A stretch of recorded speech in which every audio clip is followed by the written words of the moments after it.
Pessac-Léognan, ses 70 châteaux et son terroir si singulier. Les vignerons de l'AOC ne veulent pas voir changer ce microclimat avec le projet Oriseo. Et donc dans ce data center, si tu veux, tu as le data center, les batteries, et tout ça consomme de l'électricité. Un projet qui prévoit la suppression de 1000 hectares de forêt juste à côté à Socats pour ces installations. Trop grand, trop près. Parce que quand on installe un projet comme ça, on part peut-être avec 200 hectares pour voir un peu ce que ça donne. Mais on ne part pas dès le premier jour avec 1000 hectares, à 5 km de l'appellation Pessac-Léognan.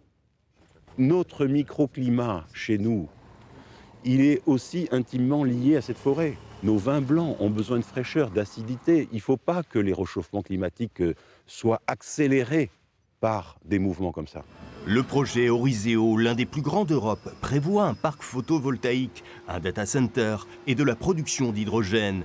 Pour son porte-parole, les expériences précédentes et parcs photovoltaïques dans le Médoc ou à Cestas n'ont pas perturbé le climat. Aucun phénomène microclimatique n'a pu être constaté, ni ne nous a été remonté des riverains ou à proximité immédiate de nos parcs solaires. On peut aussi, par analogie, regarder l'aire urbaine de Bordeaux. Beaucoup de vignobles sont à proximité et on ne constate pas, me semble-t-il, de perturbation du régime microclimatique. À Villenave-d'Ornon, l'INRAE devrait mener une étude dans les 3 ans pour mesurer l'impact. Car jusqu'ici, il y a eu peu de retours en la matière.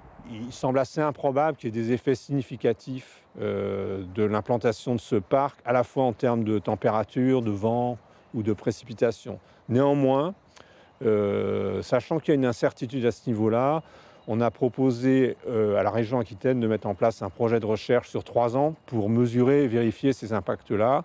Prochaine étape, le 9 mars, où la commission particulière du débat public va rendre son rapport, la construction pourrait être effective en 2025-2026.